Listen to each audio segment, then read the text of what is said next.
भनक सत्ता की सच सुनने की आदत बेच देती है। हया और शर्म अब सब कुछ सियासत बेच देती है।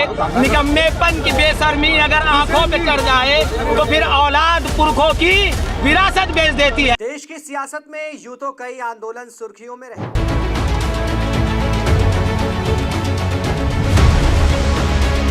अगर बात सियासत की होती तो इंदिरा गांधी के खिलाफ खड़े हुए एक गुट ने गांधी परिवार की जड़ें तक हिला दी थी। उस आंदोलन का नाम था जेपी आंदोलन।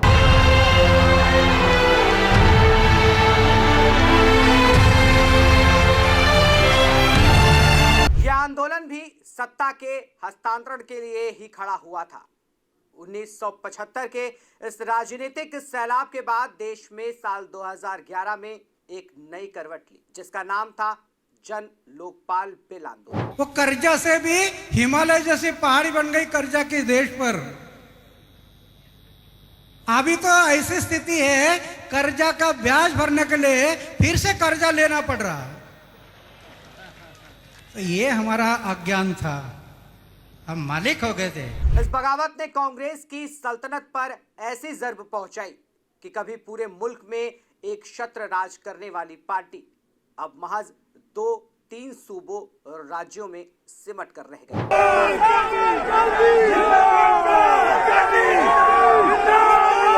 अब ठीक ऐसा ही एक नया और अतरंगी इंकलाब इस वक्त सियासत की फिजाओं में अपनी सुगबुगाहट बिखेर रहा है। नाम ऐसा कि पहली दफा सुनते ही लबों पर हंसी आ जाए। जी हां, कॉकरोच जनता पार्टी।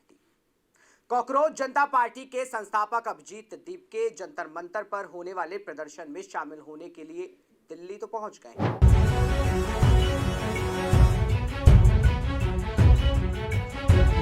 दिल्ली पहुंचने के बाद उन्होंने सोशल मीडिया पर लोगों से शांतिपूर्ण तरीके से आंदोलन में भाग लेने की अपील भी की है।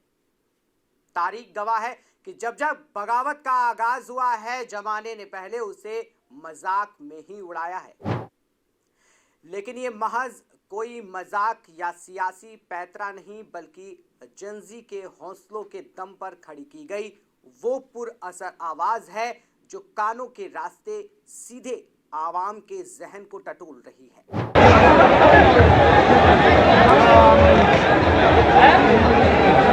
इस अनोखे इनकलाब के रहनुमा और कॉकरोच जनता पार्टी के परचम बरदार अभिजीत दीप के अब दिल्ली की सरजमीन पर कदम रख चुके हैं। जंतर मंतर पर होने वाले इस तारीखी एहतजाज में शामिल होने के लिए जब वो राजधानी पहुंचे तो सोशल मीडिया के गलियारों में एक नया भूचाल आ गया। दिल्ली कदम रखते ही अभिजीत ने आवाम से मुखातिब होते हुए एक बेहद संजीदा और पुरअमन अपील की। उन्होंने साफ लफ्जों में कहा, यह आंदोलन किसी हुड़दंग या फसाद का मोहताज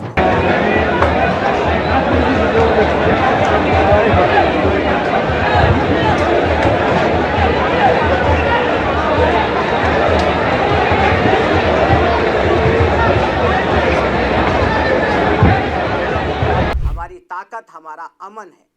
जंतर मंतर जिसने कई राजनीतिक आंदोलन की आंधियां देखी, अब वो एक बार फिर ऐसे आंदोलन का गवाह बनने जा रहा है जिसकी मंशा तो साफ नहीं है, लेकिन बदलाव की बातें आवाम में जरूर घुल रही हैं।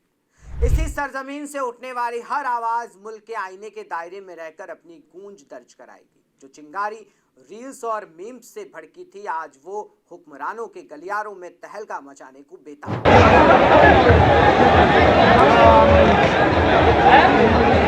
सियासत के माहिर खिलाड़ी भले ही इस नाम को देखकर मुस्कुरा रहे हों, लेकिन इतिहास गवाह है कि जब युवा पीढ़ी अपनी मुट्ठियां भींचकर सड़कों पर उतरती है तो बड़े बड़े तख्तोताज हवा में तिनके की तरह उड़ जाते हैं।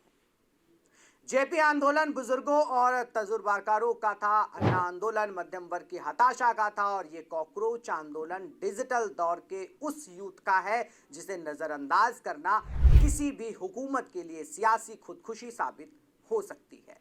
कॉकरोच के बारे में कहा जाता है कि वो हर मुश्किल हालात में जिंदा रह जाता है, चाहे परमाणु हमला ही क्यों ना हो। शायद यही वजह है कि इस पार्टी के कारिंदे खुद को ढीठ, अटूट और हर जुल्म के खिलाफ डटे रहने वाला बता रहे हैं। अब देखना यह है कि जंतर मंतर की इस तपती धूप में कॉकरोच जनता पार्टी का ये शांतिपूर्ण सरोकार देश की सियासत में कौन सा नया मोड़ लेकर आता है। सियासत की बिसात बिछ चुकी है और जेन ज़ी अपना पहला मोहरा चल चुका है।